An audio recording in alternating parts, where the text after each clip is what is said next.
जय हिंद साथियों। मेरे प्यारे बच्चों, आज हम लोग पढ़ने वाले हैं क्लास 11th की जो बायोलॉजी है, और उस बायोलॉजी का जो आपका पहला चैप्टर है diversity in the living world, इसी चैप्टर के ऊपर हम लोग डिस्कस करने वाले हैं। चले, तो आज इस वन शॉट में जो है आपको मैं पूरी इस चैप्टर की मेन बातें जो है इंपॉर्टेंट वो आपको बताने वाला हूँ। तो शुरू से लेकर के अंत तक आप बने रहें। बहुत सारी चीज़ें आपको सीखने के लिए इस चैप्टर में मिलने वाली हैं, जो एग्जाम के दृष्टिकोण से तो आपके लिए इंपॉर्टेंट है ही है। उसी के साथ में ये जो है प्रकृति के रहस्य का भी उजागर ये चैप्टर करता है कि प्रकृति में कौन सी चीज़ें कैसे हैं और कितनी हैं। चलिए, तो ज़्यादा समय हम लोग जो है इधर उधर न करके जो है सीधा अपनी बात के ऊपर ही शुरू करते हैं। ठीक है, चलो। तो मेरे प्यारे बच्चों, आपके सामने जो है एक हेडिंग है जो आप देख रहे हैं, सजीव जगत की विविधता, जिसे आप कहेंगे diversity of the living world. ठीक है, तो diversity of the living world की जब बात होती है तो इसमें कहा क्या जाता है कि जो हमारी पृथ्वी है, उस पृथ्वी पे अनेकों प्रकार के जीव हैं। सजीव हैं कि नहीं, यही तो है ना सजीव जगत की विविधता। जगत दो है, दो जगत है, एक निर्जीव जगत भी है, एक सजीव जगत भी है। तो निर्जीव जगत के बारे में आपको नहीं पढ़ना है बायोलॉजी में, वो आप फिजिक्स और केमिस्ट्री में पढ़ते हैं स्पेशली। तो यहाँ पे बात तो सजीव जगत की होगी। तो सजीव जगत की विविधता की बात करें तो विविधता जो होती है उसके लिए हम एक शब्द प्रयोग करते हैं प्यारे बच्चों, जिसे आप कहते हैं जैव विविधता। ठीक है, मैं यहाँ पे एक शब्द लिख रहा हूं जिसे आप कहेंगे जैव विविधता। ठीक है, जिस शब्द से आप ऑलरेडी जो है क्या है परिचित हैं, जैव विविधता। ये जो जैव विविधता है इसकी बात करें तो क्या है जैव विविधता। एक शब्द में आप कहेंगे कि प्रकृति के अंदर अनेकों प्रकार के जीव की उपस्थिति ही जैव विविधता कहलाती है। ठीक, शायद आपको परिभाषा एकदम सीधा से समझ में आ गया होगा कि हमने क्या कहा।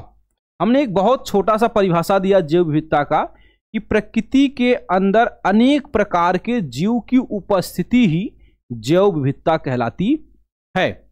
ये बात शायद आपको समझ में आ गई होगी।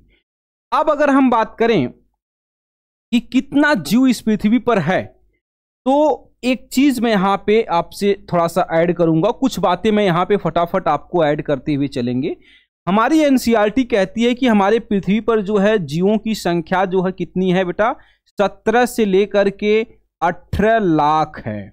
इस बात को आप याद करें रखेंगे। कितना जीव है, 17 से लेकर के 18 लाख जीवों की संख्या का जिक्र करती है एनसीईआरटी। साइड बुक में जब आप देखेंगे तो उसमें एक और स्टेटमेंट दिया हुआ है कि जो है इस पृथ्वी पे जीवों की संख्या होने की संभावना कितनी है। यहाँ पे जो 17 से 18 लाख जीव की है, ये जाति की बात हो रही है। 17 से 18 लाख जातियां खोजी जा चुकी हैं जीव की। और जो है यहाँ पे इंपॉर्टेंट चीज की बात करें आप तो जो है कितने जीव हो सकते हैं, कितनी जातियां हो सकती हैं, तो उसके लिए एक शब्द यहां पे मैं लिख रहा हूं, 3 करोड़ जाति होने की इस पृथ्वी पे संभावना है। 3 करोड़ जाति होने की इस पृथ्वी पर संभावना है। तो कुछ बातें जो हैं मोटी मोटी इसको आप याद रखेंगे। और खास तौर से जो है बात करें कि इस पृथ्वी पे जो जीव है ये किन चीजों का बना हुआ है, यह किन चीजों का बना हुआ है, तो आप पाएंगे कि सभी जीव जो है एक प्रकार के पदार्थ से बने हुए हैं। और पदार्थ की बात करें तो पदार्थ अनेकों एलिमेंट से बने होते हैं। तो मैं कुछ चीजें एक्स्ट्रा स्टॉक में आपको इंफॉर्मेशन दे रहा हूं जो आप नोट करते हुए चलेंगे। चले, तो जैसे अगर हम बात करें तो कार्बन एक बहुत बड़ी भूमिका निभाता है बेटा। जीवन के लिए कार्बन एक बहुत इंपॉर्टेंट एलिमेंट है। इसके बगैर लाइफ की कल्पना नहीं कर सकते हम। दूसरी चीज की अगर हम बात करें तो यहाँ पे हाइड्रोजन भी आ जाता है, और ऑक्सीजन की भी हम बात करें तो ये भी एक इंपॉर्टेंट एलिमेंट के रूप में आता है। उसी के साथ में जो है नाइट्रोजन भी जो है एक बहुत ही इंपॉर्टेंट चीज हो जाती है। ठीक, चले, ये बात आपको समझ में आ गया होगा। उसी के साथ में अगर मैं एक चीज और यहाँ पे ऐड करूं तो एक शब्द मैं लिखता हूं। हालांकि इस शब्दों के पीछे की एक बहुत अच्छी कहानी है बेटा।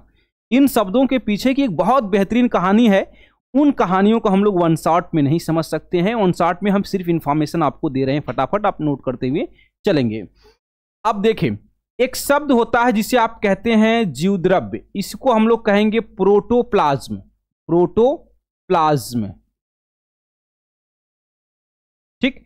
ये जो प्रोटोप्लाज्म है बेटा, प्रोटोप्लाज्म जहां होगा वहीं जीवन होगा। पहली बात, जीवन कहां होगा तो इस चीज को समझिएगा, जीवन वहीं हो सकता है जहां प्रोटोप्लाज्म होगा। इसीलिए एक बहुत ही प्रसिद्ध वैज्ञानिक हुआ करते थे जिनका नाम था हैक्सले। क्या नाम था बेटा? इनका नाम था हैक्सले, ठीक है। चले, तो इनकी थोड़ी सी एक लाइन लिख लेते हैं। इनका मानना था हैक्सले का, ध्यान सुनिएगा, ये जो हैक्सले थे इन्होंने एक बात कहा था कि the protoplasm is the physical property of the life. क्या कहा इसने? कि प्रोटोप्लाज्म जो है जीवन का भौतिक आधार है। इसने क्या कहा? जीवन का भौतिक आधार कहा था। याद रखिएगा, जीवन का भौतिक आधार है। यह बात किसने कहा? आधार है। जीवन का भौतिक, जीवन का भौतिक, ये भौतिक नहीं लिख पाया मैं, चले यहां पे लिख देता हूं, भौतिक आधार है। ये बात किसने कही थी? तो हैक्सले ने कहा था। शायद इस स्लाइड पर जो चीजें मैंने आपको समझाया वो चीजें आप समझ गए होंगे, ये मैं मान के आगे बढ़ता हूं। मेरे प्यारे बच्चों, यहां से जो है एक नई टॉपिक शुरू होती है, नई हेडिंग शुरू होती है, जिसे हम लोग नाम देते हैं सजीव में विविधता, ठीक है, की संकल्पना। सजीव में विविधता की संकल्पना। अब जो है विविधता तो भाई बहुत हाई लेवल की है, ये हमने आपको समझा ही दिया। विविधता जो है बहुत हाई लेवल की है, ये चीजें हमने आपको समझा दिया उसी में पहले ही। तो जो संकल्पना है, मतलब कि इस पृथ्वी पे जीवों की तो भाई एक बहुत बड़ी जाति है, बहुत बड़ी जाति है। हमने आपको क्या बताया कि 17 से लेकर के 18 लाख तक जीव जो है खोजे गए हैं, ठीक है। उसमें अगर हम बात करें मेरे प्यारे बच्चों, तो केवल जो है आपको देखने के लिए मिलेगा कि उसमें अगर हम मान के चलें तो 15, चलो इसको अगर थोड़ा सा जो है हम सही करें अगर इसको, तो इसमें लगभग 5 लाख तक, तो इसमें सिर्फ केवल क्या है बेटा, इसमें 5 लाख तक केवल जो है प्लांट आपको देखने के लिए मिल जाएगा, केवल प्लांट। और बचा जो रहा है, मतलब 12-13 लाख जो बच रहा है, ठीक है, 12-13 लाख जो बच रहा है वो क्या है? तो वो सभी के सभी जो हैं एनिमल हैं बेटा, ठीक है। तो प्लांट और एनिमल की बात शायद आपको समझ में आई होगी। 17 से 18 लाख जो जीव हैं उसमें कितने प्लांट हैं, कितने एनिमल्स हैं, ये चीजें समझ में आई होगी। लगभग 4000 तो मेरे प्यारे बच्चों बैक्टीरिया खोजी जा चुकी हैं। कितना? 4000 तो बैक्टीरिया खोजी गई हैं। 1550 जो है मेरे प्यारे बच्चों वायरस खोजे गए हैं। ये सब जातियों का एक आंकड़ा है, और ना जाने कितनी जातियां इस पृथ्वी पर हैं जिसका हमारे पास कोई रिकॉर्ड नहीं है, कोई रिकॉर्ड नहीं है। हम नहीं जानते हैं इस प्रकृति के सभी रहस्यों के बारे में। लगातार खोज जारी है, चीजें मिलती जा रही हैं, सुलझती जा रही हैं, और इंसान उलझता हुआ जा रहा है, ठीक है। More study more confusion, no study no confusion का जो सिद्धांत है वो यहां पे लागू होता है मेरे प्यारे बच्चों। चलो, तो ये चीजें मैंने आपको समझा दिया। अगर हम बात करें यहां पे एक नई टॉपिक की, तो एक शब्द जो आपके सामने है कि विविधता में क्रमबद्धता। अगर हम बात करें डाइवर्सिटी की, तो मेरे प्यारे बच्चों डाइवर्सिटी तो बहुत बड़ी आपको देखने के लिए मिल रहा है। बताओ सही बात की गलत? कहोगे सर यस, डाइवर्सिटी तो बहुत बड़ी दिख रही है, जो है डाइवर्सिटी जो है बहुत ही ज्यादा आपको देखने के लिए मिल रहा है। तो डाइवर्सिटी में कोई कमी नहीं है मेरे प्यारे बच्चों, लेकिन इन सभी जीवों में भी एक क्रमबद्धता है। मतलब कि एक भयंकर जो है डाइवर्सिटी तो है, लेकिन उस भयंकर डाइवर्सिटी में भी एक क्रमबद्धता आपको देखने के लिए मिलता है। मतलब कि भले इस प्रकृति में अनेकों प्रकार के जीव हैं, लेकिन वो सभी जीव जो है आपस में क्या है, इंटरकनेक्टेड हैं कहीं ना कहीं। तो वही कह रहा है कि डाइवर्सिटी में भी क्रमबद्धता होती है। मतलब कि डाइवर्सिटी तो है, ये अलग चीज है, लेकिन सब में एक दूसरे से क्या है, लिंक है। डाइवर्सिटी में भी जो है क्रमबद्धता आपको देखने के लिए मिल जाएगा, ठीक है। जैसे अगर हम बात करें तो जो है मानव की अगर एग्जांपल हम लें, तो मानव एक अलग जाति है, मानव एक अलग जाति है। और इसी में अगर हम बंदर को इसके साथ रखें तो देखिए बंदर भी एक अलग जाति है मेरे प्यारे बच्चों। लेकिन सबसे इंपॉर्टेंट बात है कि इन दोनों में अलग जाति है, डाइवर्सिटी है, लेकिन इस डाइवर्सिटी में भी आप देखेंगे तो बहुत समानताएं हैं, बहुत समानताएं बंदर और मनुष्य में है। यही बात कह रही है आपकी एनसीईआरटी कि विविधता में भी क्रमबद्धता होता है, विभिन्नताएं हैं फिर भी समानताएं हैं। ठीक है, तो ये चीज भी आपको शायद समझ में आ गई होगी कि क्या चीज मैं कहना चाहता हूं। सबके अंदर जैसे मनुष्य भी मैमल्स हैं, बंदर भी मैमल्स हैं, दोनों स्तनधारी जीव हैं, दोनों अपने बच्चे को केयर करते हैं, दोनों अपने बच्चे को खाना खिलाते हैं, दोनों अपने बच्चे को दूध पिलाते हैं, और दोनों के अंदर जो है अपने ग्रुप में रहने की भावनाएं होती हैं। दोनों इस सब में समान हैं, इन सब में समान है। दोनों के अंदर फैमिली कल्चर होता है, जैसे मनुष्य के अंदर फैमिली होती है वैसे बंदरों के अंदर भी अपनी एक फैमिली होती है। ये क्या है, डाइवर्सिटी में ही तो विभिन्नताएं हैं, मतलब कि विभिन्नताओं में ही समानताएं हैं, मतलब कि डाइवर्सिटी है लेकिन कोई बात नहीं, समानताएं भी हैं। ये चीज जो है समझाती है हमारी एनसीईआरटी प्यारी। चले, ये बात आपको समझ में आ गया होगा। आपके सामने एक दूसरी हेडिंग है जो बहुत प्यारी है, बहुत छोटी सी, वर्गीकी एवं वर्गीकरण विज्ञान। अब इस चीज को थोड़ा सा हम लोग समझेंगे कि वर्गीकी क्या है और वर्गीकरण विज्ञान क्या है। यहां पे हमने डिफिनेशन आपका लिख दिया है, कह रहा है कि संरचनात्मक, क्रियात्मक तथा जैव रासायनिक समानताओं के आधार पर जीव जातियों के वर्गीकरण के अध्ययन की शाखा को वर्गीकी कहते हैं। क्लियर हुआ? मतलब कि जो है, देखो ध्यान से, संरचनात्मक, क्रियात्मक तथा जैव रासायनिक समानताओं के आधार पर जीव जाति के वर्गीकरण के अध्ययन की शाखा को, मतलब वर्गीकरण के अध्ययन की शाखा जो है उसका नाम क्या रहेगा मेरे प्यारे बच्चों? वर्गीकी होता है। वर्गीकी शब्द किसने दिया? तो ये तुम कहोगे सर वर्गीकी शब्द देने वाला वैज्ञानिक जो था एक बहुत प्रसिद्ध वैज्ञानिक कंडोले ने दिया था। वर्गीकी शब्द किसने दिया? तो कंडोले ने इस चीज को दिया था। अब यहां से देखिए, सभी जीव जातियों को विशेष नाम देना तथा जीव जगत में उनका स्थान सुनिश्चित करना वर्गीकरण विज्ञान के अंतर्गत आता है। जैसे अभी जस्ट हमने कहा कि हम जो हैं, मनुष्य भी जो है मैमल्स कैटेगरी में है और बंदर भी जो है मैमल्स कैटेगरी में है। तो ये कौन निर्धारित किया कि हम दोनों मैमल्स रहेंगे? प्रकृति ने तो हमने मान लीजिए बना दिया, स्तनधारी अलग चीज है, लेकिन वैज्ञानिकों ने इन्हें क्या किया? इन्हें उठा करके एक सही जगह एक ग्रुप बनाया मैमल्स, उसका नाम रखा स्तनधारी, उसमें कहा कि बंदर भी रहेगा, मनुष्य भी रहेगा, उसको बनाया। तो ये जो है जीवों को जो है उनका नाम देना, ध्यान सुनना, उसका वैज्ञानिक नाम देना और उसे वैज्ञानिक स्थान देना, मतलब स्थान का मतलब कि वो किस जगह रहेगा, उस वैज्ञानिक नाम, वैज्ञानिक स्थान देना, ये सब चीजें करना किसके अंतर्गत आता है? वर्गीकरण विज्ञान के अंदर आता है। ध्यान से सुनिए, वर्गीकी एक अलग चीज है, वर्गीकरण एक अलग चीज है। वर्गीकी एक अलग चीज है, वर्गीकरण एक अलग चीज है। चले, तो यहां तक आपको बात शायद समझ में आ गया होगा। अब इसके आगे बढ़ते हैं। चलो, क्या हुआ भाई? चले, तो यहां से जो है वर्गीकी की जो है विभिन्न शाखाओं के बारे में थोड़ा सा मेरे प्यारे बच्चे जो है हम लोग बात करेंगे कि वर्गीकी की जो विभिन्न शाखाएं होती हैं उसकी थोड़ी सी बात कर लेते हैं। मतलब जो वर्गीकी है इसकी अनेकों शाखाएं हैं। जैसे बायोलॉजी है, बायोलॉजी की हजारों शाखाएं हैं, जूलॉजी है, बॉटनी है, माइक्रोबायोलॉजी है, अनेकों प्रकार की आपको शाखाएं जो है देखने के लिए मिलती हैं। ये सब क्या है? ब्रांच है। यहां तक शायद आपको बात समझ में आ गई होगी कि जो वर्गीकी होता है उस वर्गीकी की अनेकों शाखाएं होती हैं। वर्गीकरण विज्ञान की बात नहीं कर रहा हूं, वर्गीकी की जो है अनेकों शाखाएं होती हैं। उन शाखाओं का मेरे प्यारे बच्चों जो है एनसीईआरटी में तो जिक्र नहीं है, एनसीईआरटी में जिक्र नहीं है, पर साइड बुक जो है उसके बारे में आपको बताती है। तो थोड़ा सा एक्स्ट्रा नॉलेज के लिए आप क्या करेंगे कि उसको आप लिखेंगे और जानते रहेंगे कि ब्रांच ऑफ वर्गीकी क्या क्या है, वर्गीकी की कौन कौन सी शाखाएं हैं। मैं उन शाखाओं का आपके सामने नाम रख रहा हूं, आप इसको जो है बारी बारी से इसको नोट करते हुए चलेंगे।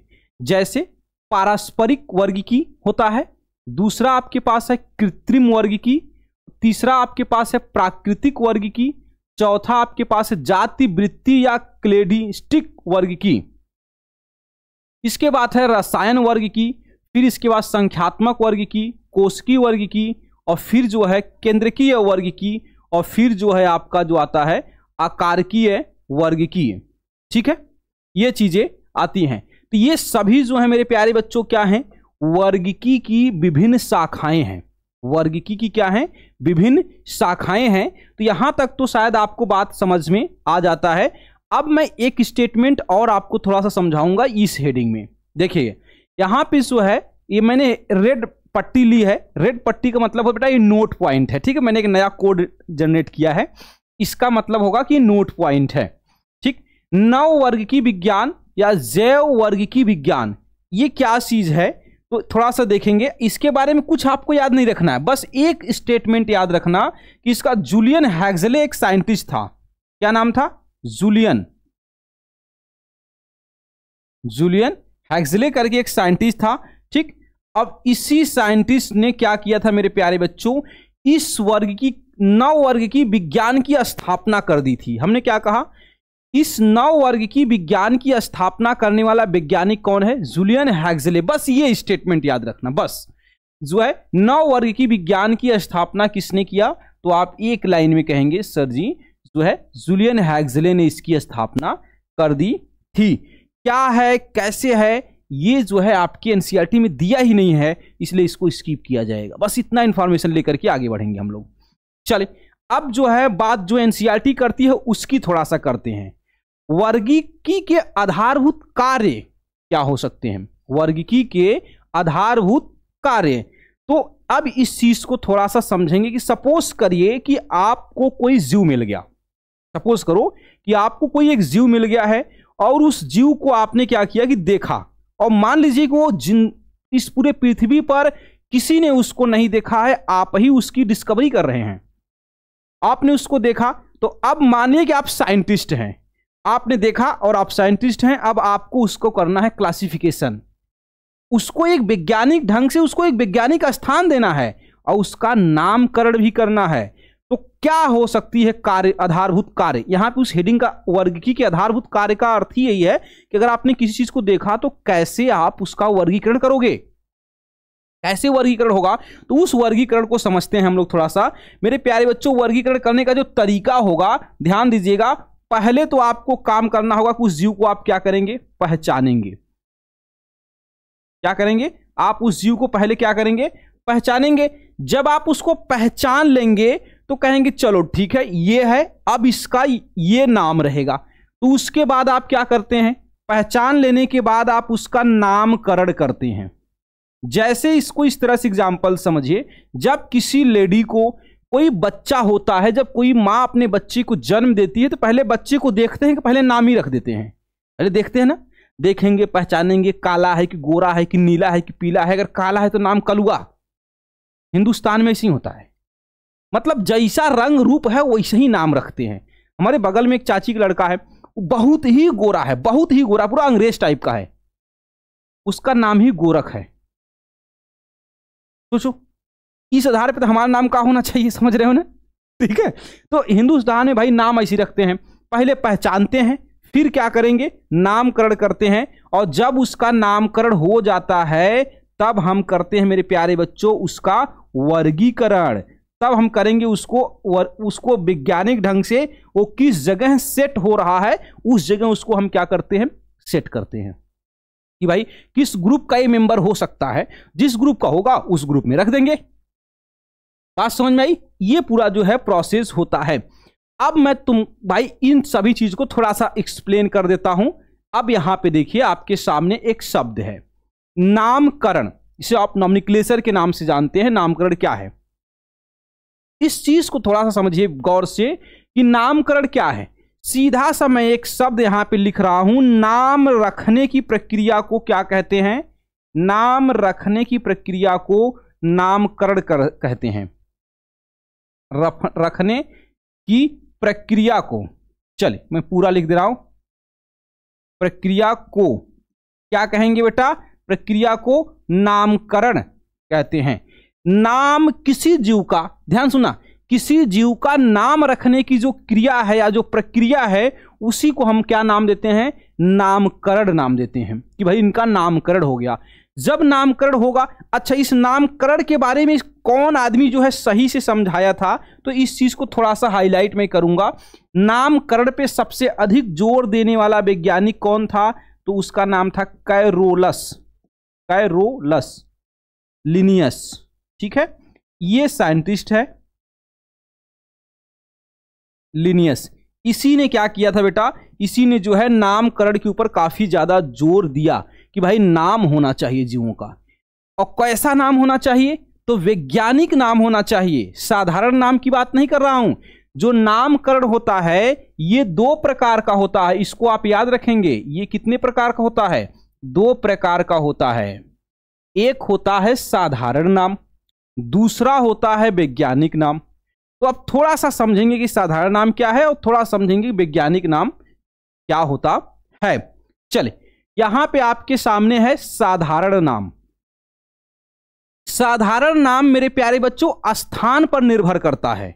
हमने क्या कहा कि जो देशज, मतलब कि माने हम लोग कहां रहते हैं, सर भारत में रहते हैं भाई, हम लोग भारतीय, प्यारा भारत मेरा, ठीक है, प्यारा भारत हमारा, ऐसे करके ना।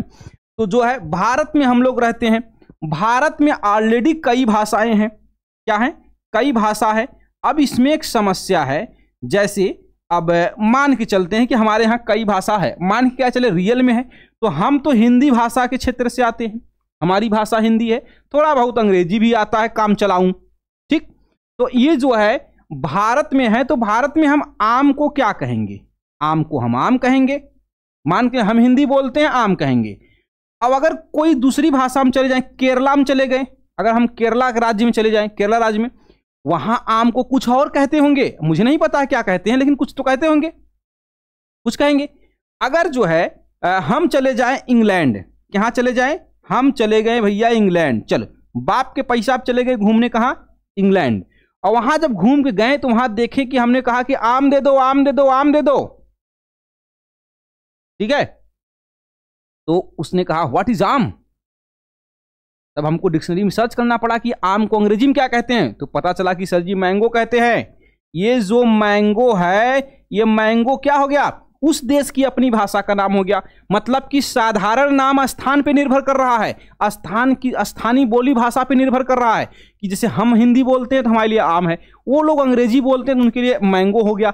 ऐसे ही वैज्ञानिक दुनिया है, वैज्ञानिक दुनिया में कहा कि बट ससुरा रही था, एक जगह से दूसरे जगह जाते हैं, नाम बदल जाता है। वैज्ञानिकों ने मिल करके एक अपना सिस्टम बनाया, कहा कि एक चीज का केवल एक ही नाम रहेगा। जैसे मैं मनुष्य हूं तो मेरा नाम होमोसेपियंस है, बायोलॉजिकल तो मेरा नाम होमोसेपियंस है, बायोलॉजिकली मेरा नाम क्या है, होमोसेपियंस है। मेरा अपना पर्सनल नाम मेरे मम्मी पापा ने दिया कि चलो इसका नाम रहेगा देव, ये अलग चीज है। बात समझ में आई कि नहीं।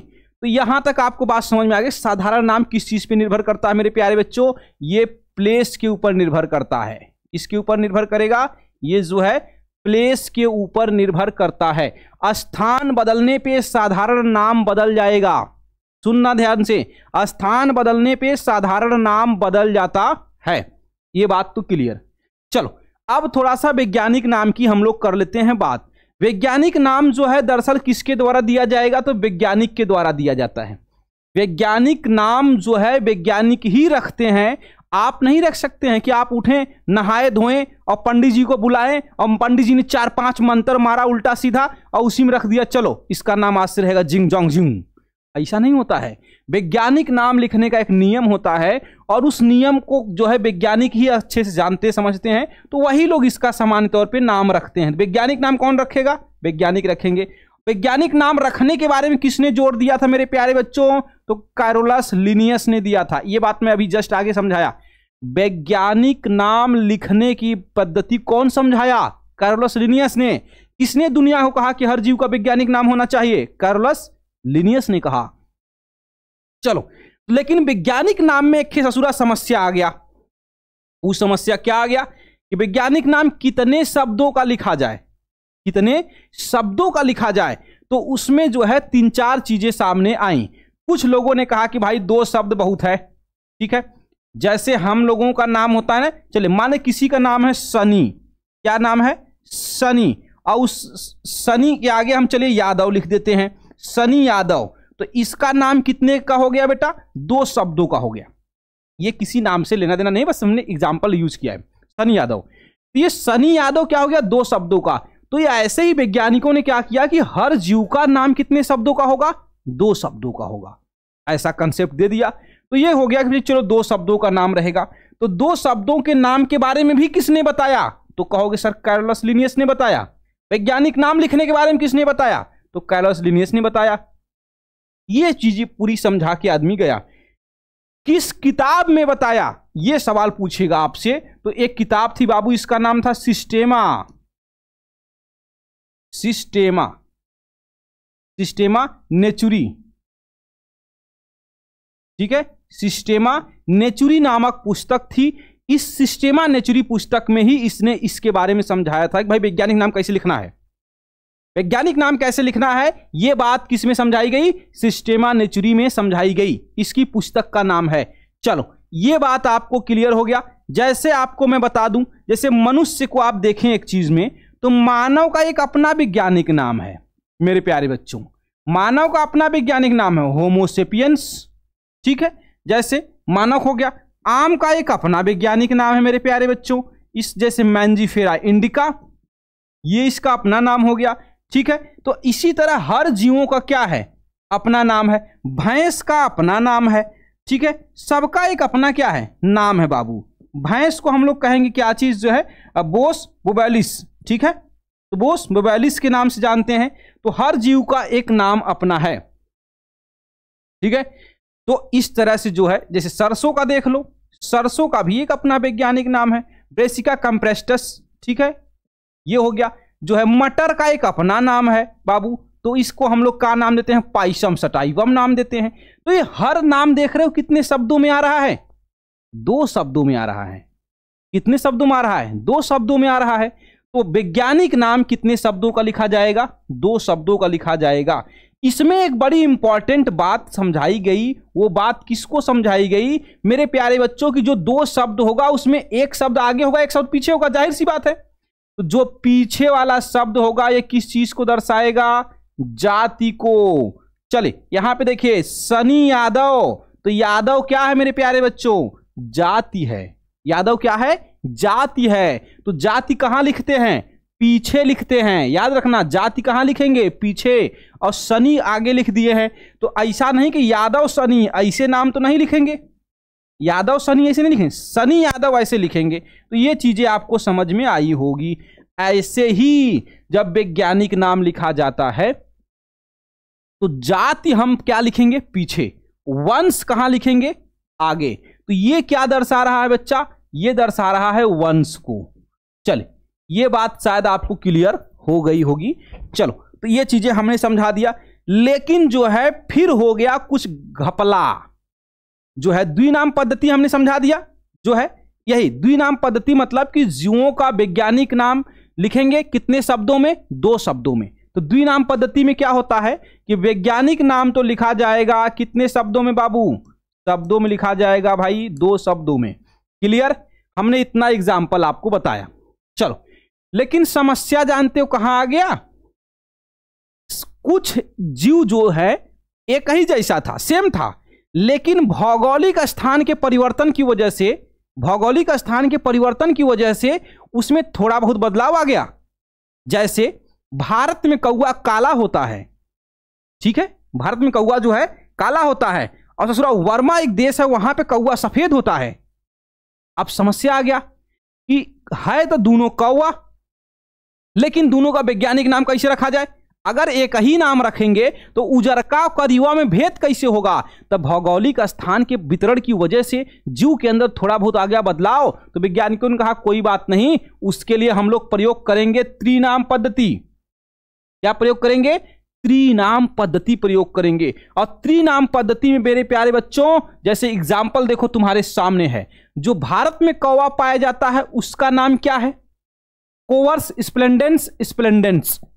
यही देखो श्रीलंका की कौवा, जो श्रीलंका का कौवा है उसमें भी अंतर है। सोचो भारत से जो है क्या कहेंगे उसको जी, भारत का जो अंतिम निचला सिरा है उसको कहते हैं, देखो मैं नाम ही भूल गया जी, कन्याकुमारी, ठीक है, जैसे ऐसे समझिए, ये अंतिम पॉइंट जो है ये कन्याकुमारी है। और ये कन्याकुमारी जो है, Kanyakumari ending point of India ऐसे है, जहां पे खत्म होती है भूमि वो कन्याकुमारी है। कन्याकुमारी के यहां जस्ट जाएंगे तो यहां पे आपका प्रेजेंट है श्रीलंका। श्रीलंका और कन्याकुमारी के बीच में 18 किलोमीटर का अंतर है बाबू, लगभग 18 किलोमीटर का है अंतर है। तो ये जो 18 किलोमीटर के अंतर में देखो तो इंडिया के कौवा में और श्रीलंका के कौवा में आ गया अंतर, इतना में ही अंतर आ गया। इंडिया का कौवा थोड़ा सा डिफरेंट दिखा तो उसका नाम रखा गया कोवर्स स्प्लेंडेंस प्रोटीगेटस। देखो ये जो है पहला दूसरा नाम सब में सेम है, ठीक है, तो कोवर्स स्प्लेंडेंस प्रोटीगेटस नाम रख दिया गया उसका। और यही जब हम लोग चले गए कहां, वर्मा, यहां गए तो ससुरा एकदम व्हाइट निकल गया कौवा, बकुला की तरह, बकुला हंस की तरह निकल गया, और उसका नाम रखा गया कोवर्स स्प्लेंडेंस इंसोलेंस। तो समझ में आया, द्विनाम पद्धति के बाद भी त्रिनाम पद्धति की हमको आवश्यकता पड़ी थी, और क्यों पड़ी ये बात भी हमने आपको समझा दिया। अब मेरे प्यारे बच्चों एक बहुत इंटरेस्टिंग हेडिंग पढ़नी आपको है, जिसका नाम होता है नामकरण की अंतरराष्ट्रीय संहिता। ठीक है, तो इस नामकरण की अंतरराष्ट्रीय संहिता को अब हम लोग समझने वाले हैं, ध्यान से इसको समझिएगा आप सभी लोग, ठीक है। चलिए तो इसको समझते अब हैं कि नामकरण की जो अंतरराष्ट्रीय संहिता क्या है। अब ध्यान से देखिएगा, ये जो है कुछ संस्थाएं बनी जिनका काम ही क्या था, नाम लिखना या नामकरण करना। कुछ संस्थाएं बनी जिसका काम ही था क्या चीज, कि नाम को लिखना या नाम को रखना। जैसे मैं कुछ संस्थाओं का नाम बताता हूं आपको। एक संस्था बनी जिसका नाम लिखा गया ICBN, ठीक है, ICBN। अब ये क्या चीज करती है मेरे प्यारे बच्चों, इसका पूरा नाम क्या है ये भी आपको पता होना चाहिए, और करती क्या है ये भी पता होना चाहिए। सिंपल सी बात है कि ये संस्था है ऐसी जिसका काम है कि जीवों का नाम रखेगी, नाम रखेगी। जैसे हिंदुस्तान में जो है एक जाति है ब्राह्मण, है कि नहीं, वो क्या करती हैं, सामान्य तौर पे जो है जब बच्चा पैदा होता है तो पंडित जी आते हैं, 2-4-5 ठे मंत्र अंतर पढ़ते हैं और फिर जो है बच्चे का नाम रखते हैं, ठीक है। तो उनका काम क्या है, नाम रखना। ऐसे ही इन संस्थाओं का काम क्या है, नाम रखना। तो ICBN को हम लोग क्या कहेंगे, international code of biological nomenclature. International code of biological nomenclature, इसका अर्थ यह है कि ये वह संस्था है जो बायोलॉजी से संबंधित जीवों का नाम रखेगी। ऐसा नहीं कि केमिस्ट्री में कुछ खोज दिया तो उसका नाम ये रखेगा, ये नहीं रखेगा, उसका नाम IUPAC रखता है, ठीक है। तो international code of biological nomenclature की बात आई, ठीक है। अच्छा ये जो है कब ये संस्थाएं बनाई गई, तो 1898 में बनाई गई थी मेरे प्यारे बच्चों, ये भी थोड़ा सा आप याद रखेंगे, 1898 में बनाई गई थी ये संस्थाएं, ठीक है। अब देखें, अब इस ICBN बन गया, फिर बना क्या चीज, ICZN बना बाद में, international code of zoological nomenclature. मतलब कि जंतुओं का वैज्ञानिक नाम कौन रखेगा, ICZN रखेगा। फिर एक नया बना ICBN, सेम इसकी तरह, international code of botanical nomenclature. अब एक अलग नौटंकी आ गया कि भाई जो है बॉटनी वाले अलग नाम रख रहे हैं, जूलॉजी वाले अलग नाम रख रहे हैं। एक संस्थाएं और फिर सामने आ गई, उसने कहा ICBN, फिर international code of bacterial nomenclature, international code of bacterial nomenclature, ठीक है। तो बैक्टीरिया की खोज करने वाले इधर रखने लगे। फिर एक आदमी आ गया, फिर करा सट तरीके, तुम लोग बना रहे तो हम भी बनाएंगे, ठीक है। ICBN बनाया, international code of virus nomenclature, virus का नाम रख रहे हैं। तो इस तरह से कुछ जो है अंतरराष्ट्रीय संस्थाएं बनी मेरे प्यारे बच्चों, जिसका काम ही क्या था, नाम रखना। क्या काम था, नाम रखना। इन सभी संस्थाओं के फुल फॉर्म याद होने चाहिए आपको, और किसके अंदर किन चीजों का नामकरण किया जाता है ये भी आपको पता होना चाहिए। चले तो यहां तक जो है बात आपको समझ में आ गई होगी, उम्मीद करते हैं। अब बढ़ते हैं हम लोग जो है इसके आगे। अब यहां से एक बहुत इंटरेस्टिंग चीज आपके सामने है कि भाई नामकरण करने के लिए तो संस्था बना दिया, बन गया संस्था 4-5 ठो कि चलो नाम रखने का काम ये करेंगे, पर नाम रखने का भी तो कोई नियम रहेगा कि ऐसा नहीं कि एक दिन नहाए धोए सेंट मारे और आ गए फिर देखे जीव जंतु कैसा है और फलनवा नाम रहेगा इसका, ऐसा थोड़ी ना रहेगा। वैज्ञानिक नाम लिखने या रखने का भी एक नियम बनाया गया, जिसको एक हेडिंग के अंतर्गत हम लोग पढ़ते हैं, नामकरण की अंतरराष्ट्रीय नियम। कि भाई आप नाम लिखेंगे ठीक है, लेकिन नाम लिखते समय आपको कुछ बातों का ध्यान देना है। उन बातों को, कौन कौन सी बातों को ध्यान देना है, चलिए समझते हैं। आपके सामने यहां देखिए पूरा लिस्ट है। हो सकता है ये चीज आपको दिख न रहा हो क्योंकि बहुत छोटा लिखा गया है। मैं इसको पढ़ करके आपको समझाता हूं कि क्या चीज कैसे है।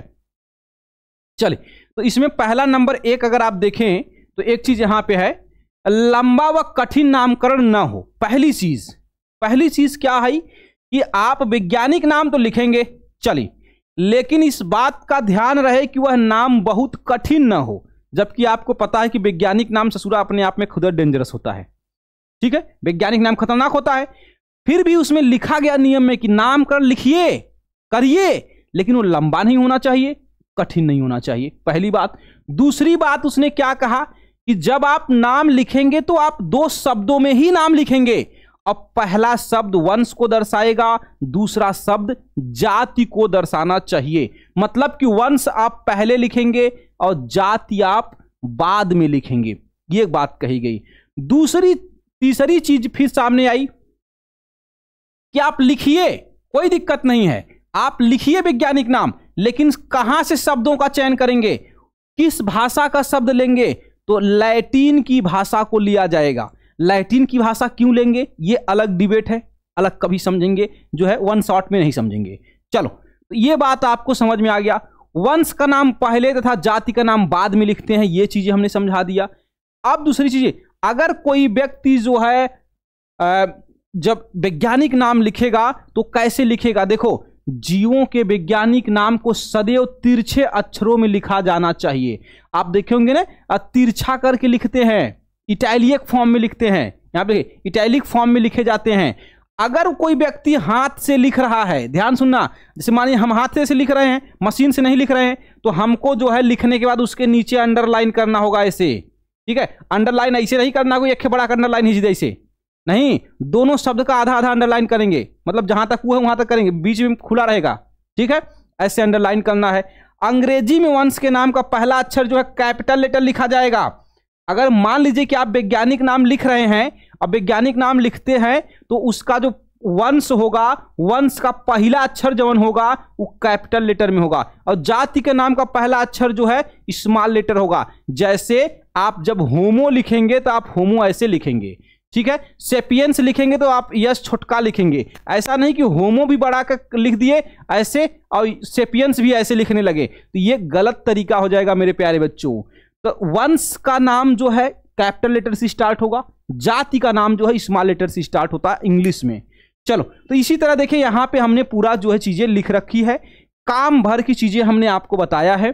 एक बार बुक उठा करके आप इसको पढ़ेंगे और ये मैं पीडीएफ आपको सेंड करूंगा, तो आप इसमें एग्जैक्टली इसको रीड कर लेंगे क्या क्या नियम बनाए गए हैं, तो शायद आपको ये बात समझ में आ जाए।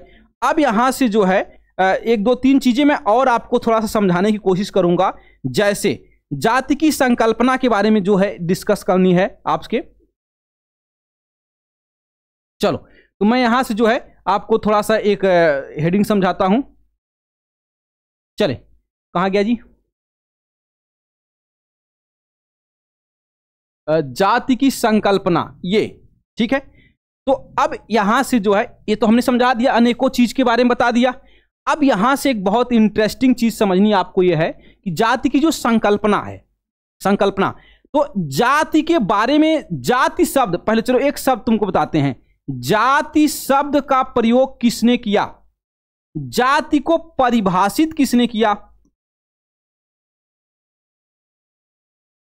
परिभाषित किसने किया, जाति किसे कहेंगे, यह भी एक बहुत इंपॉर्टेंट बात है, ठीक है। चलो, तो जाति शब्द का प्रयोग करने वाले वैज्ञानिक का नाम क्या था मेरे प्यारे बच्चों, तो आप कहेंगे सर जॉन रे था। कौन था, जॉन रे, एक वैज्ञानिक था। जॉन रे क्या था, एक वैज्ञानिक था जिसने जाति शब्द का प्रयोग किया पहली बार। परिभाषा किसने दिया, तो एक वैज्ञानिक था अर्नेस्ट मेयर। कौन था, अब हो सकता है इस वैज्ञानिक के स्पेलिंग के नाम में जो है अंतर हो, तो इतना तो आप समझते ही है, ठीक है। तो परिभाषा किसने दिया? अर्नेस्ट मेयर ने दिया। जाति किसे कहेंगे? तो इसका जो परिभाषा क्या बना था, ध्यान सुनना, जो जीव आपस में जनन कर सकें, क्या कर सकें? जनन कर सकें, उन्हें एक जाति मानी जाएगी। जैसे मनुष्य जनन की प्रक्रिया केवल मनुष्य के साथ कर सकता है, किसी दूसरे जीव के साथ नहीं कर सकता है। तो जाति हम किसे कहेंगे? ये बात किस बात से निर्धारित हो रही है कि वह जो है आपस में अगर जनन कर सकते हैं तो वो एक जाति मानी जाएगी। उसे क्या मानेंगे? एक जाति। जैसे भैंस जनन भैंस के साथ करेगी और बच्चा भी क्या देगी? भैंस देगी, ये एक जाति है। मनुष्य मनुष्य के साथ जनन, तो ये एक जाति है। ऐसा नहीं कि हम किसी और के साथ जनन कर ले, ये पॉसिबल नहीं है। एक जाति दूसरे जाति के साथ जनन की क्रिया नहीं कर सकती, ये पॉसिबल नहीं है। मैं यहां पे कुछ एक्सेप्शन को छोड़ के बता रहा हूं।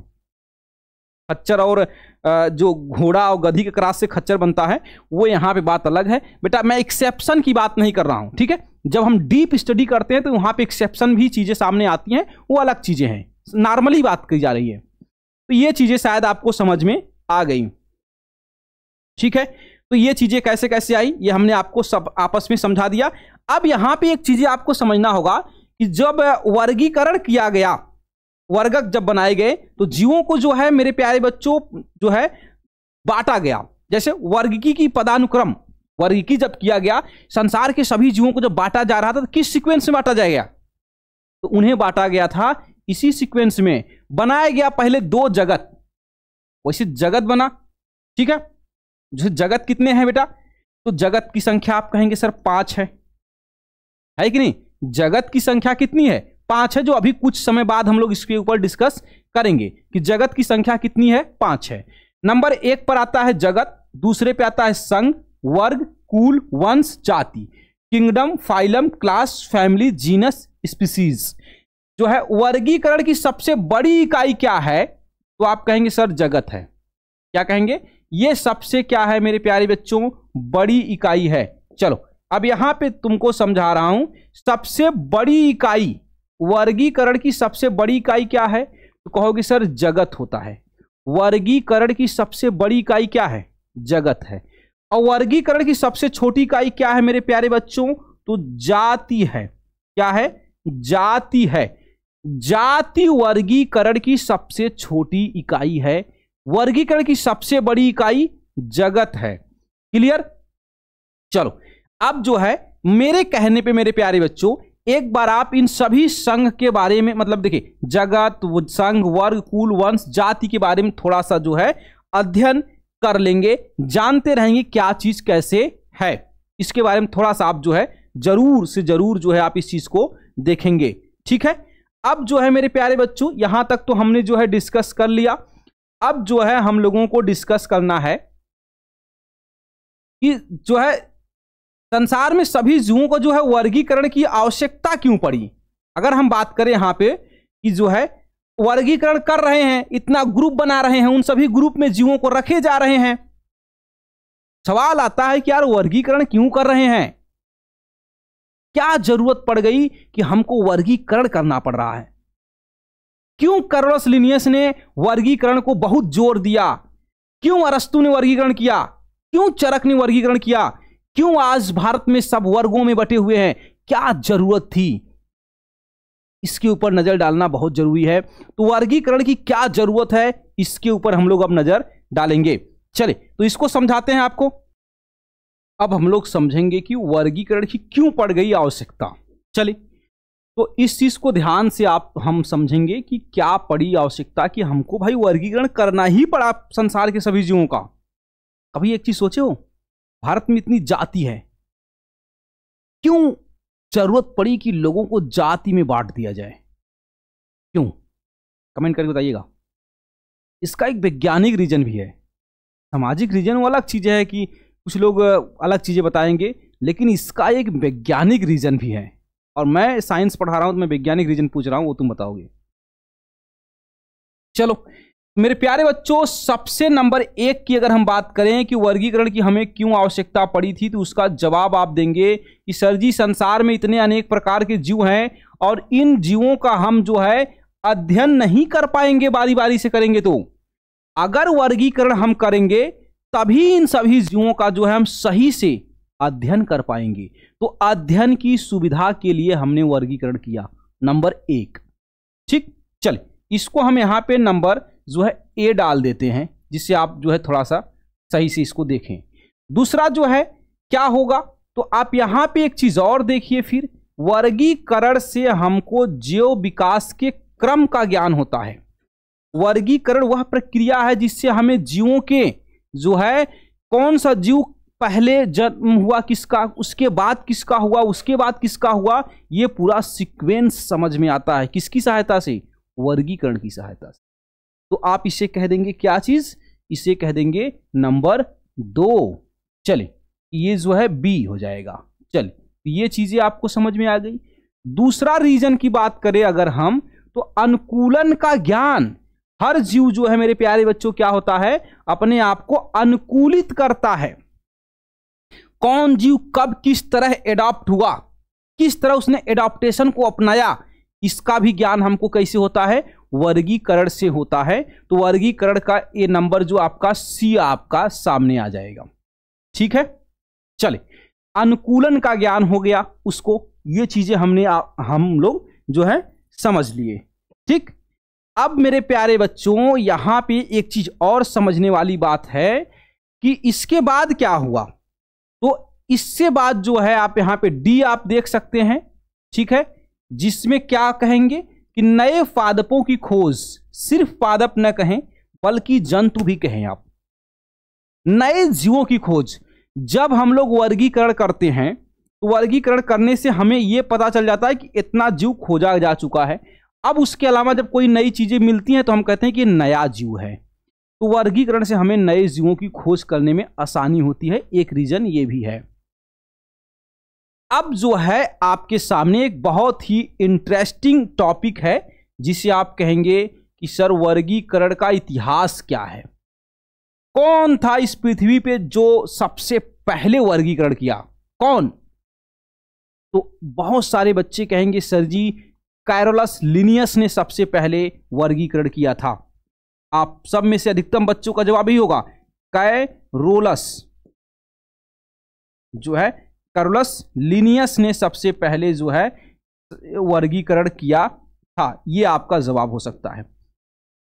कुछ लोग कहेंगे नहीं सर गलत हो रहा है, सबसे पहले जो है अरस्तु ने किया था वर्गीकरण। और जो सबसे समझदार बच्चा होगा वो कहेगा सर नहीं, सबसे पहले चरक ने किया था। तो सबसे पहले चरक किए, फिर उसके बाद जो है अरस्तु किए थे, और फिर जो है उसके बाद जो है कैरोलस लिनियस ने वर्गीकरण किया था। यह है वर्गीकरण का इतिहास। चरक ने एक किताब लिखी थी मेरे प्यारे बच्चों, उस किताब का नाम थोड़ा सा आप जानते रहिएगा। इस किताब का नाम था चरक संहिता। ठीक है, क्या नाम था बेटा? चरक संहिता। ठीक, अरस्तु ने एक किताब लिखी थी जिसका नाम था हिस्टोरिया एनिमेलियम। ठीक है, हिस्टोरिया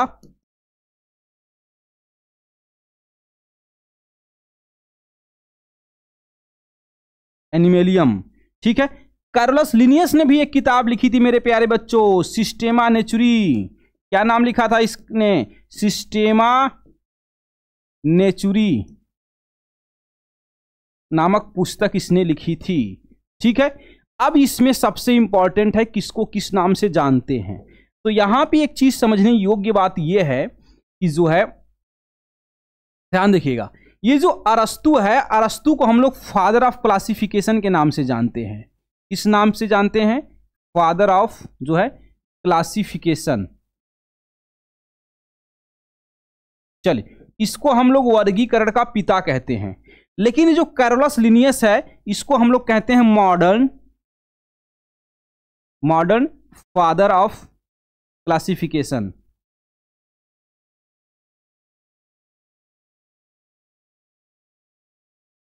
इसको कहेंगे मॉडर्न फादर ऑफ क्लासिफिकेशन। तो ये चीज जो है आप थोड़ा सा एक्स्ट्रा स्ट्रोक में इसको आप याद रखेंगे। यह है वर्गीकरण का इतिहास। ठीक है, चरक के बारे में सिलेबस में नहीं है लेकिन जानकारी के लिए आपको बता दिया। ठीक है, चलिए ये चीजें हो गई। अब जो है यहां से ना थोड़ा सा आपको समझना होगा, ये जो भाई साहब जो था कौन, ये अरस्तु जो था, इसने जो है जीवों का वर्गीकरण करना चालू कर दिया।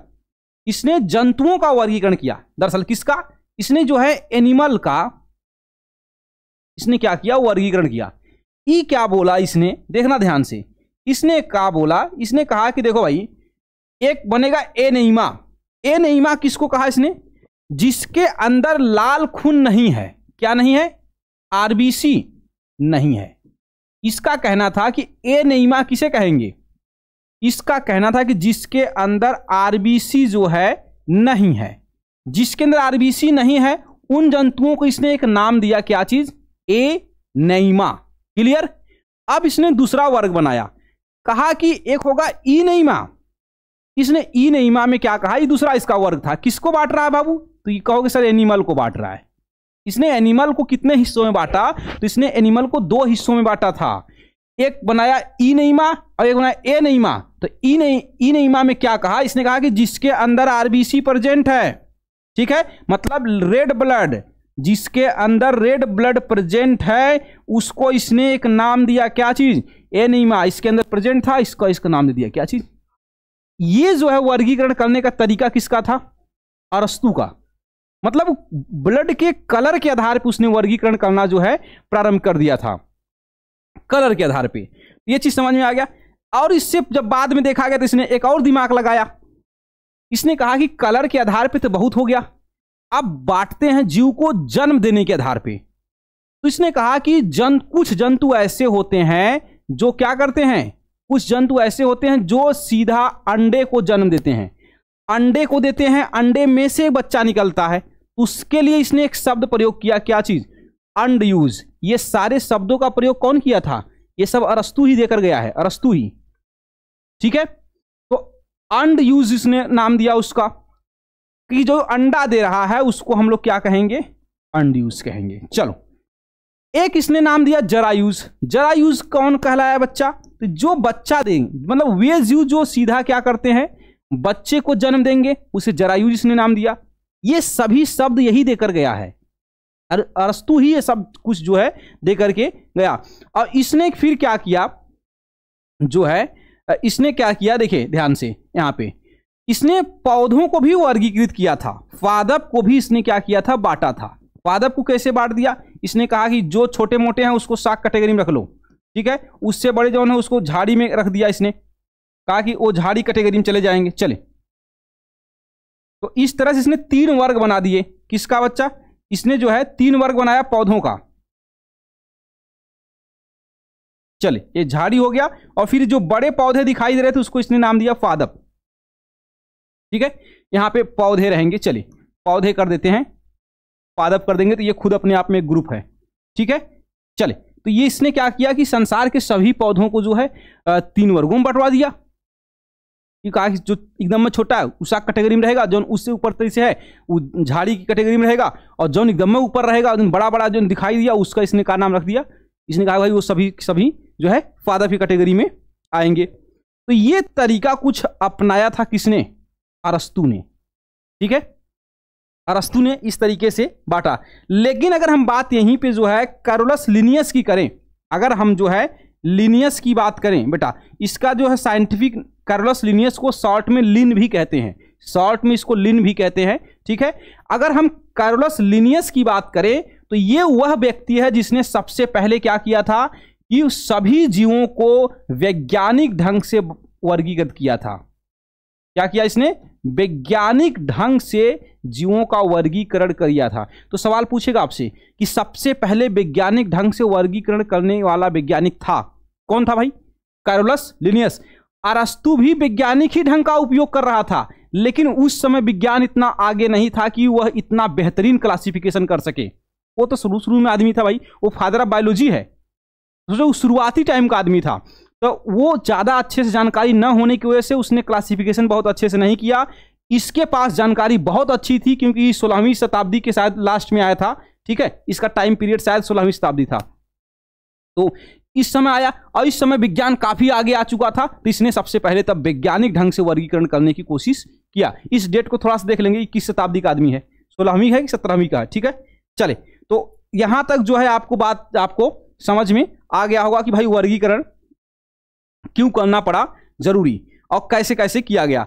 अब जो है यहां से मैं आपको जो है वर्गीकरण का इतिहास तो समझा दिया, फिर इसके बाद जो है अच्छा थोड़ा सा वर्गीकरण की पद्धति की अगर बात करें हम लोग कि वर्गीकरण की क्या क्या पद्धतियां हो सकती हैं, क्या क्या तरीके हो सकते हैं, तो उसकी बात करें तो एक देखिए, एक आपके सामने आएगा प्राकृतिक वर्गीकरण पद्धति, मतलब प्राकृतिक तरीके से कर देंगे, ठीक है।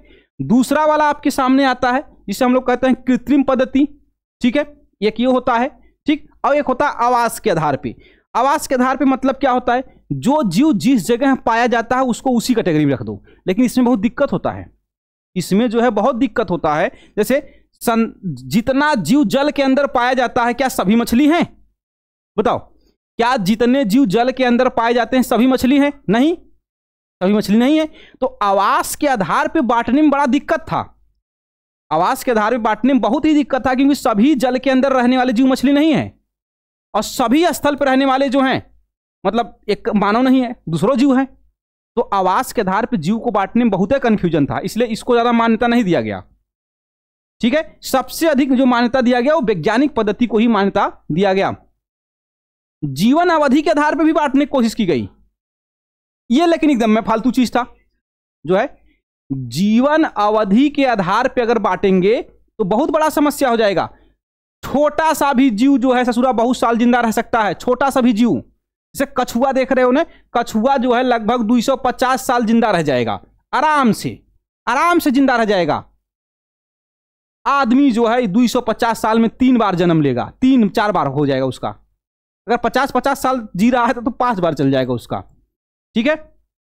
तो इसमें एक भयंकर समस्या था कि जीवन अवधि के आधार पे भी बांटने में बड़ी समस्या थी। छोटा जीव बहुत जी रहा है, बड़ा जीव कम में जी के मर जा रहा है, तो ये सब समस्या जो है सामने आ रही थी। तो ये सब जो तरीके हैं ना उतने कारगर साबित नहीं हुए, समय के साथ फिर रिजेक्ट कर दिए गए। सबसे जो कारगर साबित हुआ वो भाई कैरोलस लिनियस का ही सिद्धांत साबित हुआ, वही सही था और उसी को जो है एक्सेप्ट भी किया गया। चलिए, तो अब यहां जो है आकृति और आकार के आधार पर फिर बांटा गया, फिर सब ज्यादा अच्छा नहीं रहा, तो फिर जो है अब यहां से मैं आपको चीजें समझाता हूं। वर्गीकरण की जो विभिन्न जगत प्रणाली है, वर्गीकरण की कुछ प्रणालियां आई, कुछ पद्धतियां आई, जैसे 2 जगत पद्धति आई, फिर 3 जगत पद्धति आई, फिर 4 जगत पद्धति आई, फिर उसके बाद जो है 5 जगत पद्धति आई। तो समय के साथ ये सब पद्धतियां आती गई और सबसे बेस्ट पद्धति कौन सी साबित हुई, तो वो साबित हुई थी जो आपकी 5वें नंबर की। देखो वर्गीकरण की जो पद्धतियां स्टार्ट हुई, पहले आया 2 किंगडम सिस्टम, 2 किंगडम सिस्टम आया, फिर इसके बाद 3 किंगडम सिस्टम आया, फिर 4 किंगडम सिस्टम आया, फिर जो है 5 किंगडम सिस्टम आया। इसमें इंपॉर्टेंट क्या है आपके लिए, तो इंपॉर्टेंट आपको लिए है 2 किंगडम सिस्टम।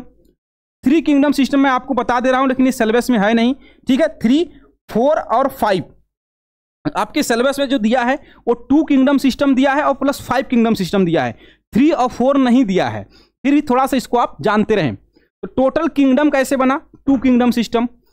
2 किंगडम सिस्टम को देने वाला वैज्ञानिक कौन था, तो ई देने वाला वैज्ञानिक था जिसका नाम था कैरोलस लिनियस। तो ये आप ये बात याद रखेंगे।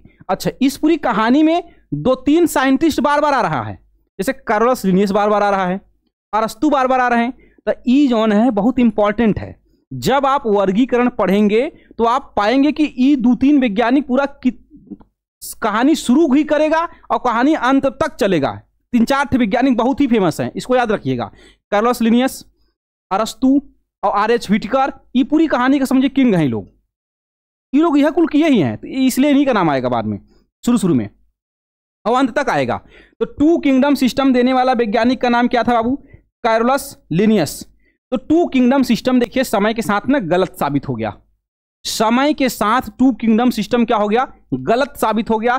तो वैज्ञानिकों ने कहा कि भाई आप 3 किंगडम सिस्टम बनाते हैं, उन्हें 3 किंगडम सिस्टम बना दिया। 3 किंगडम सिस्टम बना दिया। तो 3 किंगडम सिस्टम को देने वाला वैज्ञानिक कौन था, तो एक वैज्ञानिक था जिसका नाम था अर्नेस्ट हैकल। क्या नाम था, अर्नेस्ट हैकल।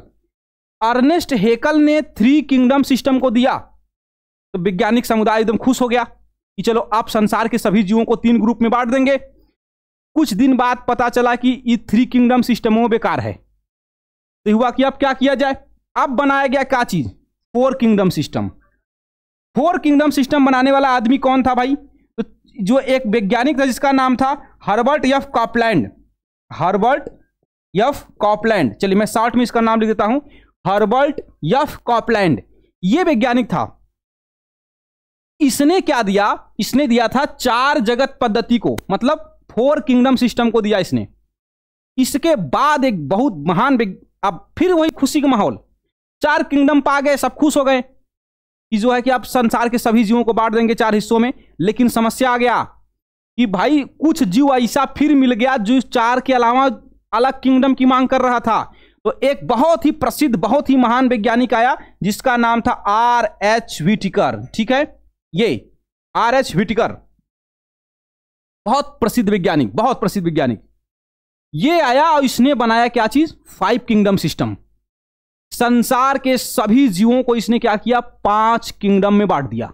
कहा कि भाई संसार के कितने ग्रुप बनेंगे, सभी जीवों के 5। तो संसार के जितने भी आपको जीव दिखाई दे रहे हैं वो सभी के सभी कितने ग्रुप में है बेटा, वो सभी के सभी जो है 5 ग्रुप में आज बटे हुए हैं। लेकिन अभी प्रेजेंट टाइम में भी मतभेद है, इस प्रेजेंट टाइम में भी मतभेद है। कुछ लोग कह रहे हैं कि नहीं, हम 6वां किंगडम बनाएंगे। कौन सा किंगडम बनाएंगे, 6वां किंगडम बनाएंगे। अब ये बात जो दरअसल क्यों चल रही है, ये अभी 2 मिनट बाद समझाऊंगा, 2 मिनट बाद। मतलब एक चीज तो समझ में आ गया कि 5 किंगडम सिस्टम जो है सबसे बेस्ट क्लासिफिकेशन समझ में आया। लेकिन इसमें कुछ लोग जबरदस्ती जो है क्या कर रहे हैं, 6वां किंगडम बनाने की कोशिश कर रहे हैं। और क्यों कर रहे हैं ये चीज जब वो टॉपिक आएगा तब समझाएंगे। यहां तक बात आपको समझ में आ गया होगा। चलो बारी बारी से अब इन सभी को थोड़ा थोड़ा देखते हैं। तो नंबर 1 कि 2 किंगडम सिस्टम को किसने दिया, तो कहोगे सर कैरोलस लिनियस ने दिया।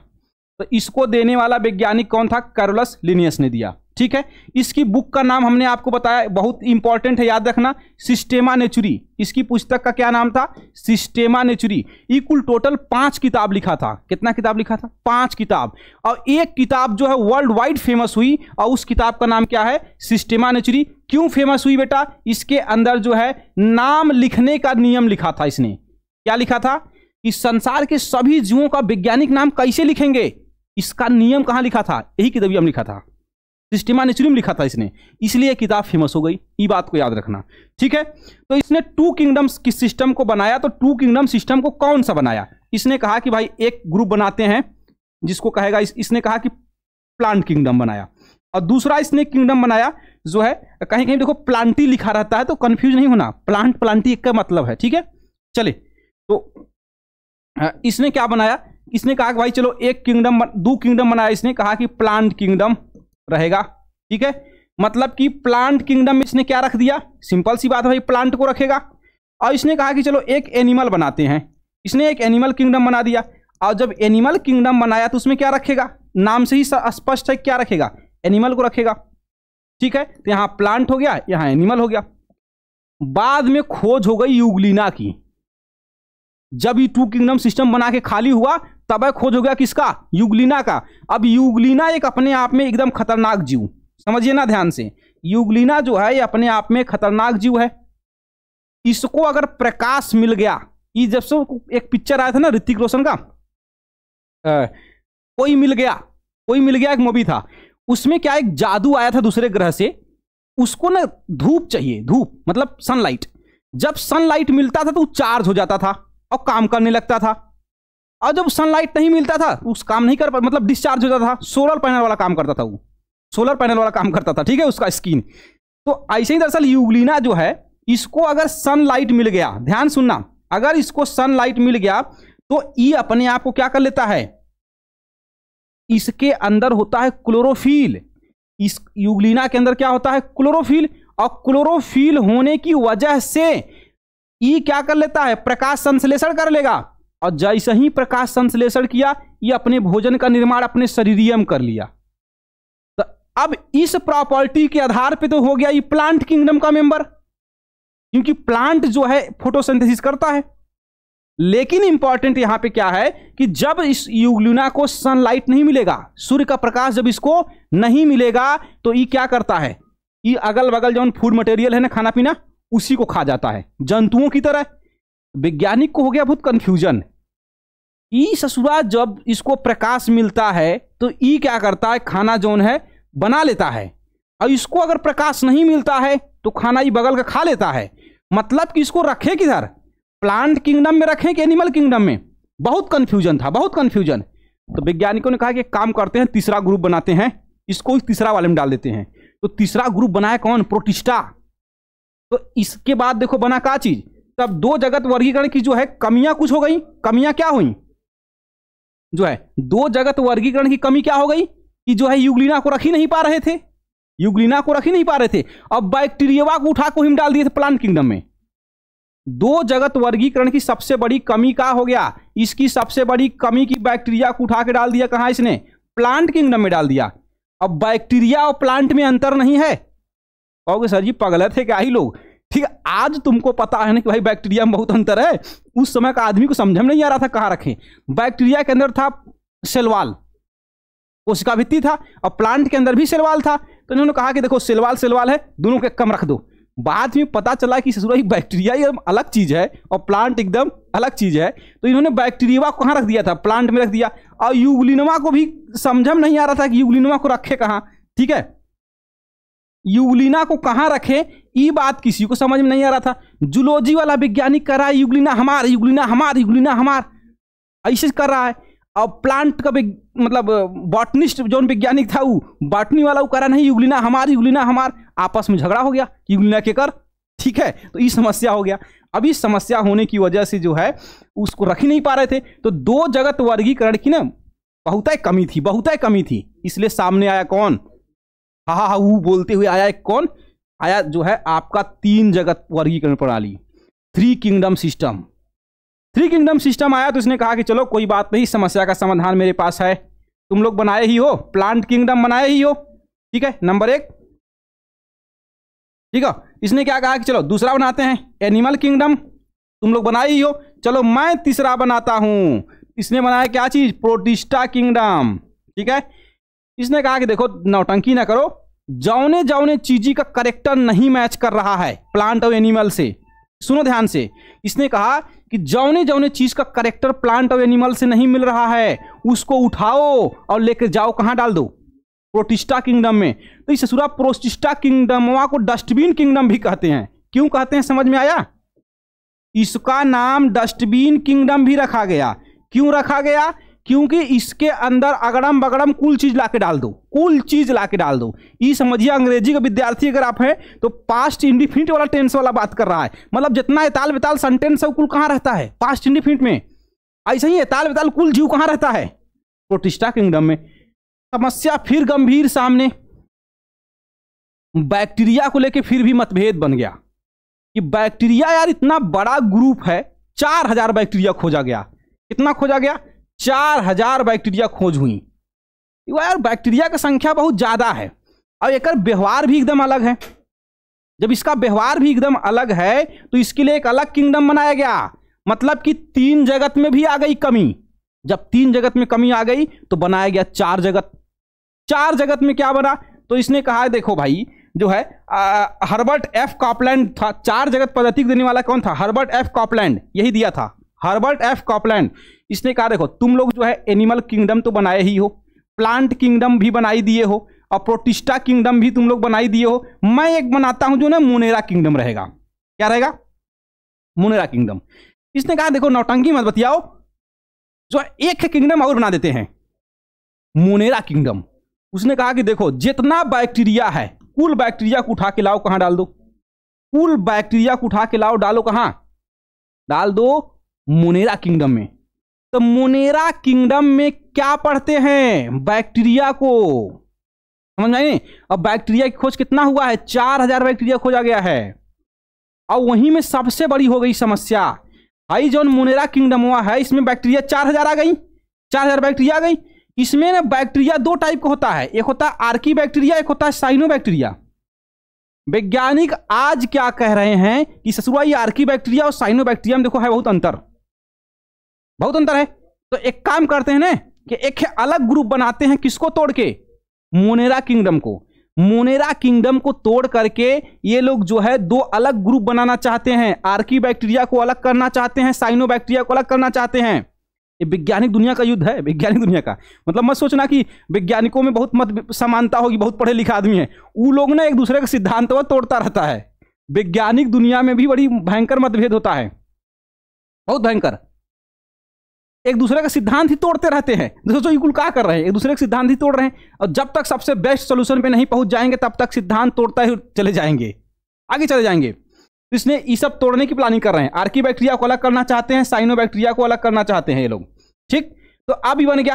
अब एक अरे बादो जो है ना, लोगों को लगा यार कि जो ये कवक है ये सही नहीं है, इसको अलग किया जाए। वैज्ञानिक के मन में फिर पता न क्या आया, कहा कि चलो कोई बात नहीं, एक किंगडम और बनाते हैं। तो 5 जगत वर्गीकरण प्रणाली प्रस्तुत की गई, 5 किंगडम सिस्टम दिया गया। इसमें बनाया गया एनिमल किंगडम, प्लांट किंगडम, और फिर मोनेरा किंगडम, और फिर जो है प्रोटिस्टा, सॉरी इसमें बनाया गया क्या जी, मोनेरा, गलत लिख दिया हूं मैं, इसको सुधार रहा हूं, देखो ध्यान से। यहां पे प्लांट किंगडम के बाद क्या बनाया गया, प्रोटिस्टा किंगडम बना। फिर प्रोटिस्टा किंगडम के बाद जो क्या बना, मोनेरा किंगडम बना। और मोनेरा किंगडम के बाद क्या बना बाबू, तो फंजाई किंगडम, ठीक है। अब इस तरह से कुल टोटल कितना किंगडम बन गया, 5 किंगडम बन गया। कुल टोटल 5 किंगडम बन के सामने आया। और 5 किंगडम सिस्टम को दिया कौन था, R.H. व्हिटेकर। कौन दिया था, इसको देने वाला वैज्ञानिक का नाम था जो है R.H. व्हिटेकर।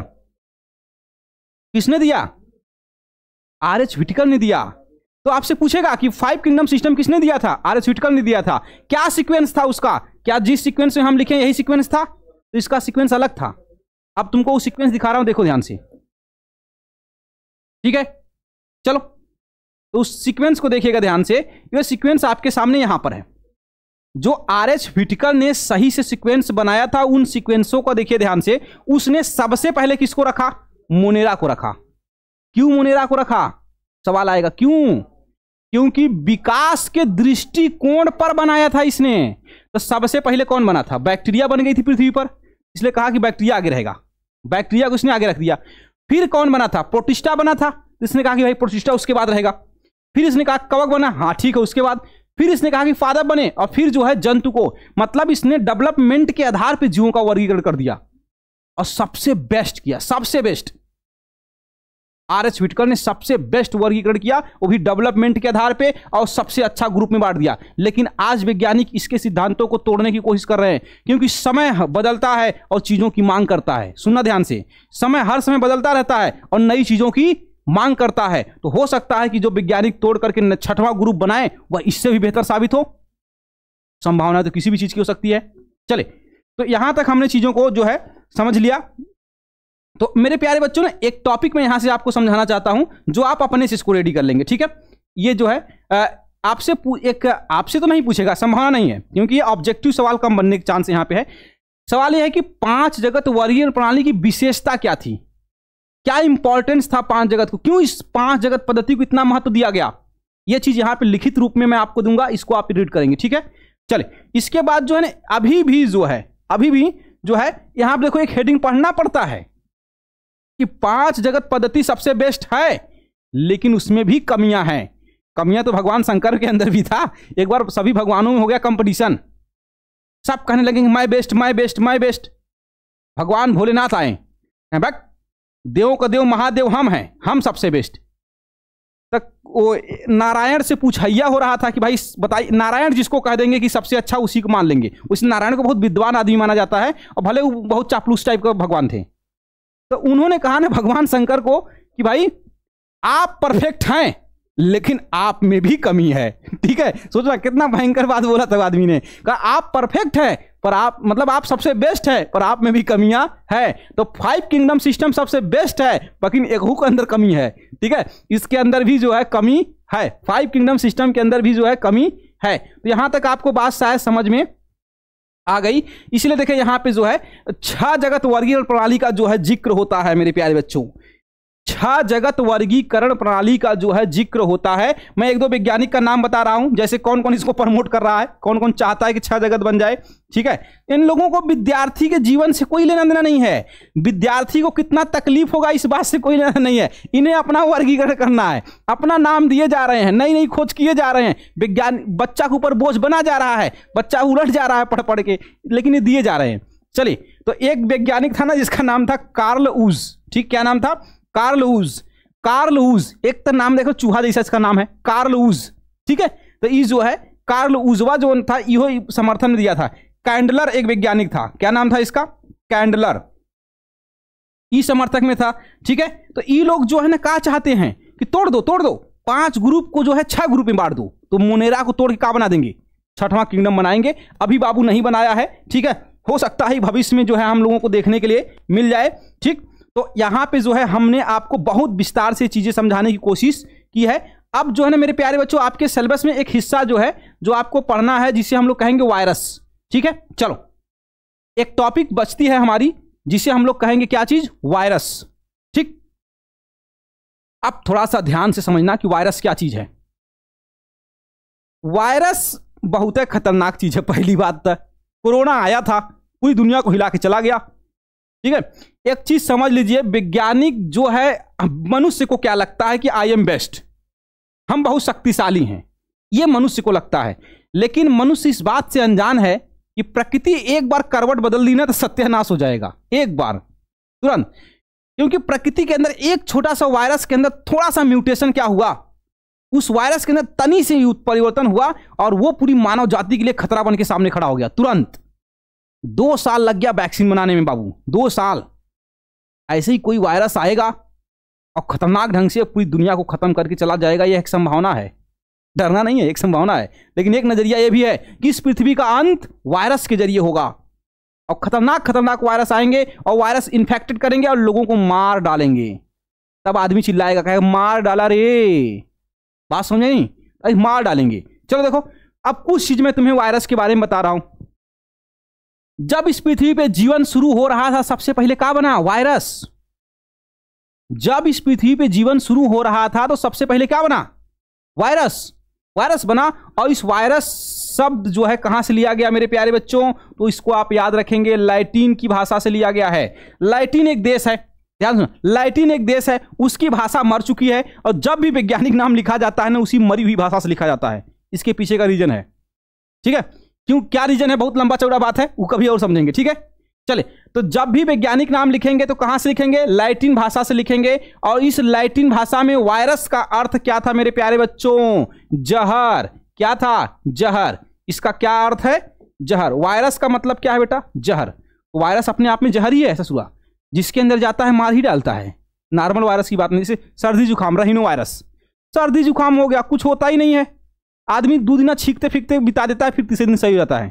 ठीक है, लेकिन कोरोना हो गया तो तीसरे दिन निपटी जाता है। ठीक है, चलो, विषाणु शब्द का प्रयोग सर्वप्रथम किसने किया था भैया?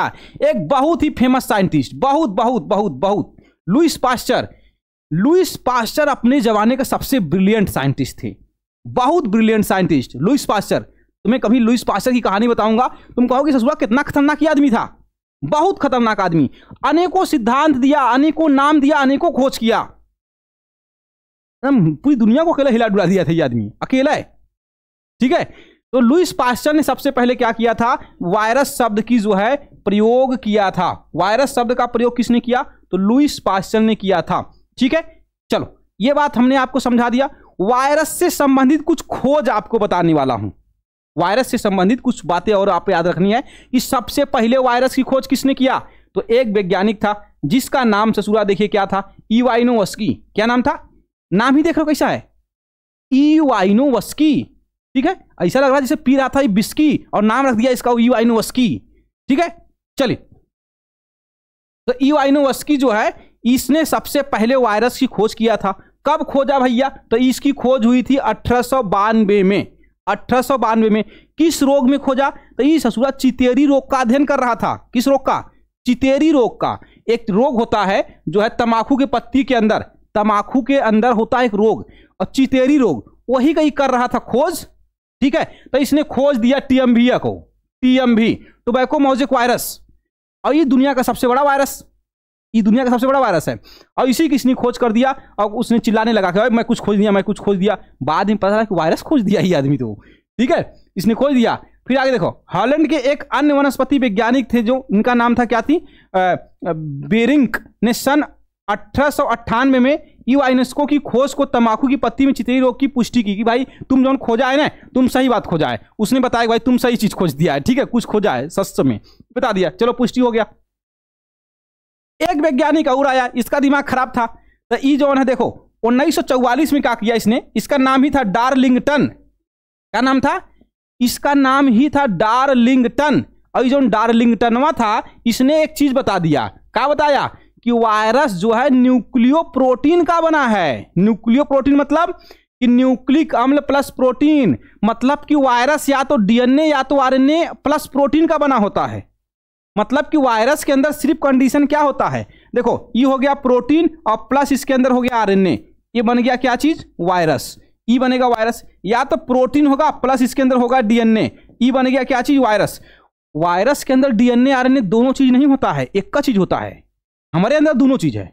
संसार के हर जीव के अंदर दोनों चीज है, डीएनए आरएनए दोनों है, लेकिन वायरस के अंदर केवल एक होता है, या तो डीएनए या तो आरएनए। खतरनाक कौन है? अगर ये बात करें खतरनाक कौन है, तो यहां पे ये वाला वायरस जो है बेटा क्या हो जाएगा? खतरनाक है। जिसके अंदर आरएनए होगा वो सबसे खतरनाक होगा। चलो समझ में आ गया? चलो तो ये बात समझा दिया तुम लोगों को। अब तुमको यहां देखने के लिए मिलेगा एक चीज जो आप अपने से रेडी करेंगे, जो आप अपने से रेडी करेंगे। क्या रेडी करना है? देखो ध्यान से, विषाणुओं के सामान्य लक्षण की बात है, मतलब कि वायरस का character, general character of the virus.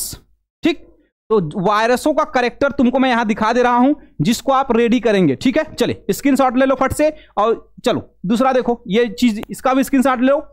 अब इसके बाद जो है विषाणुओं के सजीव लक्षण। अच्छा, वायरस के अंदर एक समस्या है। वायरस के अंदर समस्या ये है कि इसके अंदर जिंदा होने का भी कैरेक्टर है और इसके अंदर मुर्दा का भी कैरेक्टर है। मतलब कि यह सजीव की तरह भी व्यवहार करता है, यह निर्जीव की तरह भी व्यवहार करता है, दोनों की तरह व्यवहार करता है। तो यहां पे जो लिखा गया क्या है कि वायरस के सजीव लक्षण, तो ये सजीव लक्षण यहां पे मैं दिखाया हूं, इसको आप जो है जानते रहें, देखते रहें। ठीक है, चलिए फिर इसके बाद आता है वायरस के निर्जीव लक्षण। यहां पे देखिए सभी जो है निर्जीव लक्षण हमने लिख रखा है, इसका आप स्क्रीनशॉट लेंगे। ठीक है, चले वायरसों का आकार आकृति की बात करें थोड़ा भिन्न भिन्न होगा। वायरस का आकार आकृति जो है एकदम अलग अलग होता है मेरे प्यारे बच्चों। वायरस का जो है आकार आकृति क्या होगा? एकदम अलग अलग होता है। वायरस को हम लोग किस में नापते हैं? तो नैनोमीटर में मापेंगे, नैनोमीटर में इसको नापा जाएगा। और इसकी अधिकतम हाइट मतलब कितना बड़ा हो सकता है? तो इसका जो अधिकतम जो है 10 नैनोमीटर से लेकर के 300 नैनोमीटर तक का हो सकता है। ठीक है, चलिए ये 300 नैनोमीटर का ये हो सकता है। ठीक है, 10 से लेकर के 300 नैनोमीटर तक का ये हो सकता है वायरस। और 300 वाले में कौन कैटेगरी में आ रहा है? तो टीएमवी जो देख रहे हो ना, टीएमवी, ये इसी का साइज कितना है? 300 होता है। ठीक, चले वायरस की आकृति की अगर बात करेंगे बाबू, तो वायरस की जो आकृति होती है वो अलग अलग टाइप की होती है, कोनो मतलब फिक्स नहीं है, कुछ भी हो सकता है बस। ठीक है, एकदम अजीब अजीब कौन तुमको वायरस देखने को मिल जाएगा, गोल का मिल जाएगा, इसे तुमको दिखाई दे फोटो ये। चलो तो इसका जो वायरस की आकार और आकृति की बात करते हैं, देखो अब ये तुमको क्या दिख रहा है, कहां गया जी?